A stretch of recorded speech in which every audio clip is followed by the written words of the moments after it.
Olá, eu sou o professor Jair Feliciano, um dos professores de matemática do CEJA Padre Moretti. E estamos aqui mais uma vez em nossa sala de aula virtual e o assunto de hoje será par ordenado. Vejamos o que é que nós temos reservado para hoje. Par ordenado é um par de números reais organizado numa determinada ordem. Vejamos aqui alguns exemplos. Exemplo A. Nós temos o par 3, 8. Observe que normalmente os pares são apresentados entre parênteses e seus elementos são separados por vírgula ou um ponto e vírgula. Aqui eu separei por vírgula, 3 e 8. Em nosso segundo par, menos 7, 2. Em nosso terceiro par, 0, menos 5. Observe que esses números são números reais, ou seja, eles podem ser tanto positivos como negativos, como inteiros, fracionários, e assim nós temos os nossos pares ordenados. Igualdade de pares ordenados. Dois pares ordenados serão iguais quando os seus elementos correspondentes também forem iguais. Observe aqui que eu coloquei que se o par XY é igual ao par AB, então o primeiro elemento do primeiro par tem que ser igual ao primeiro elemento do segundo par, ou seja, X é igual a A.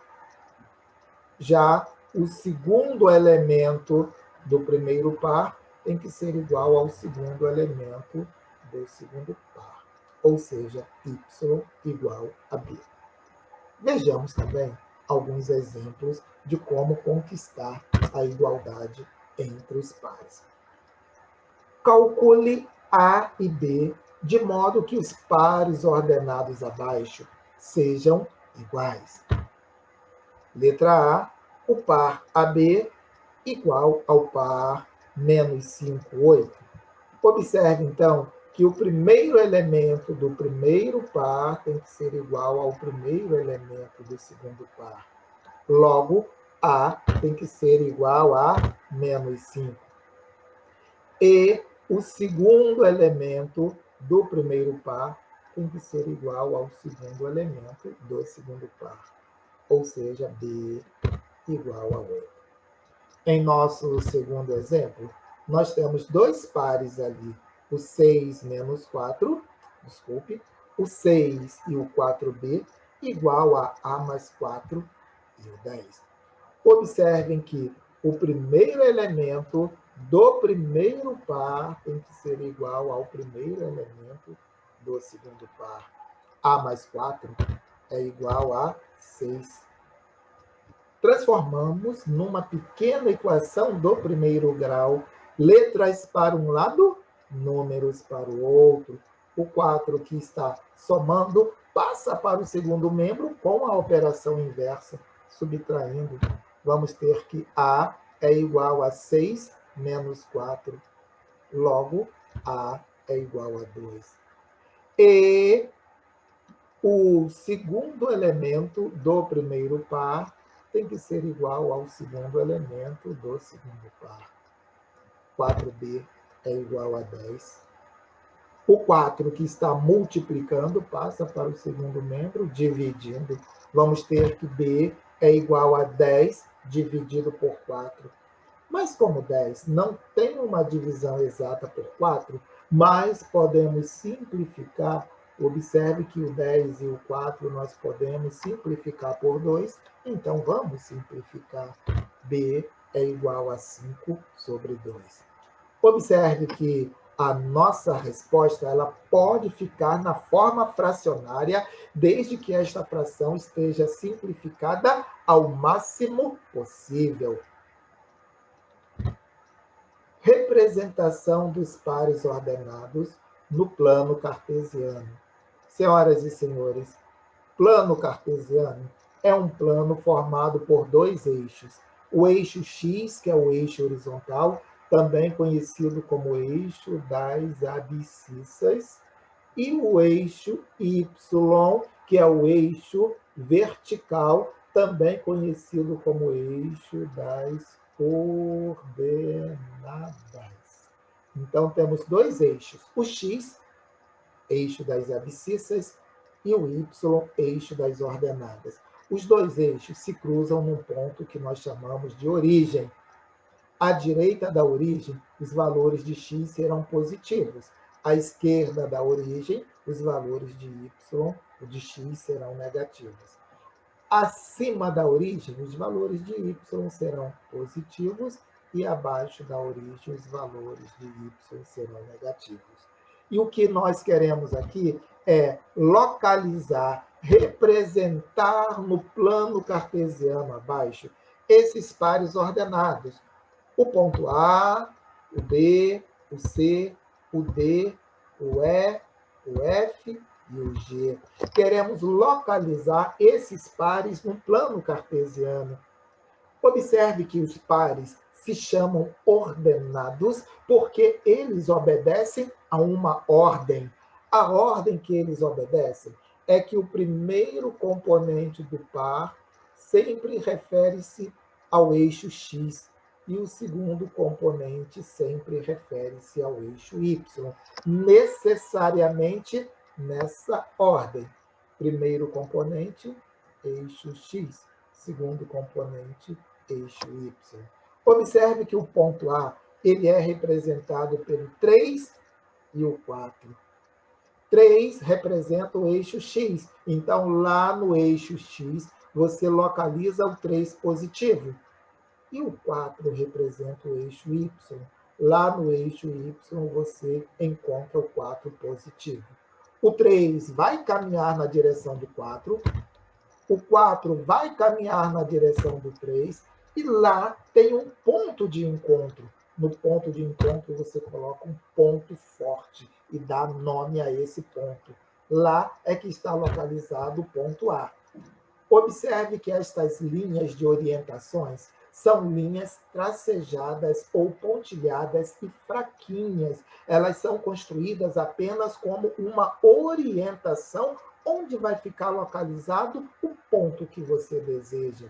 Não se esqueça, as linhas de orientações são tracejadas ou pontilhadas e sempre fraquinhas, porque essas linhas não são os elementos principais que eu quero escrever, é apenas linhas de orientação. O principal, os pontos principais, vai ser o ponto destacado em vermelho e o seu nome. Vamos ao ponto B, menos 3 e 1. Menos 3 de x é para a esquerda, 1 de y positivo é para cima. Então, menos 3 caminha na direção do 1. O 1 caminha na direção do menos 3. Lá no ponto de encontro, você vai colocar um ponto forte e dar nome, ponto B. Olha o ponto C.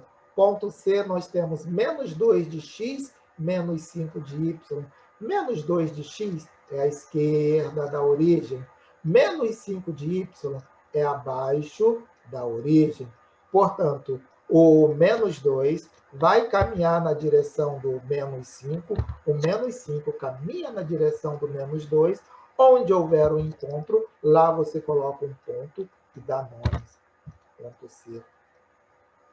Ponto D, 5 de x menos 3 de y. 5 de x positivo é à direita da origem.